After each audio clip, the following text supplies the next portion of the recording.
Türkmen zinanlarynyň başarjanynyň wähmesörüniň miweti bolan gelin gyzamyzyň milli ilişleri öz bolşy owdanlygy nepisi bilen erki döwürlerden bäri uly meşhurlygy eýi bolup biziň gündemimize gelip etipdir.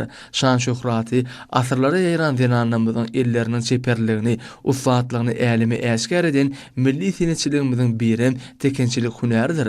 Erki döwürlerden bäri ene mamlarymyz tarapyndan ýöredilip gelinen pagtaly donlardyr ýeňsizleri dikmek, mata bölüjüklerini tygşytly we rejeli ulanmak bilen guramlary taýýarlamak hünäriniň ilçe tensimleri bolsa, Halypa şäherlik ýol bilen ýaş nesillere öwretmeklik indi asyly däwi öwürli.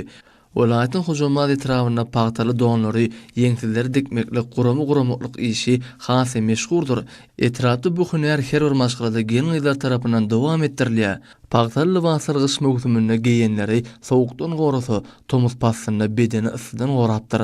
Guramaly ýasyklarda ýogranyşyklar, bokçalar taýýarlanyna mata bölüjükleri ýerber goýulyp, durna hatar, düýgöz, hana yaran, erek gully şekiller tikilýär. Pagtaly libaslar gyralaryna alajylar we owdan jehetler sanlap nagşlanylmagy bilen has gelişikli görünüşe getirilýär. Berkarar döwletiň täze ýamynyň galkynşy döwründe milli liderimiz Gahrman Arkadamyzyň hemde hormat prezidentimiz Arkadaly Gahrman Serdarymyzyň taýsir taglary bilen ene mamlarymyzyň miras bolan gadymy milli ilişlerimiziň asylly ýöredilmegine, giňden wagt edilmegine, Halypa şäherlik ýol arkaly dowam etdirilmegine giň mümkinçilikler, amatly şertler döredilýär. Milli mirasymyz bolan çeper el işlerini hemişelik kemra edinen ezber tikimçiler Gahrman Arkadamyzy hemde hormatly prezidentimize alkyş sözlerini aýdýarlar.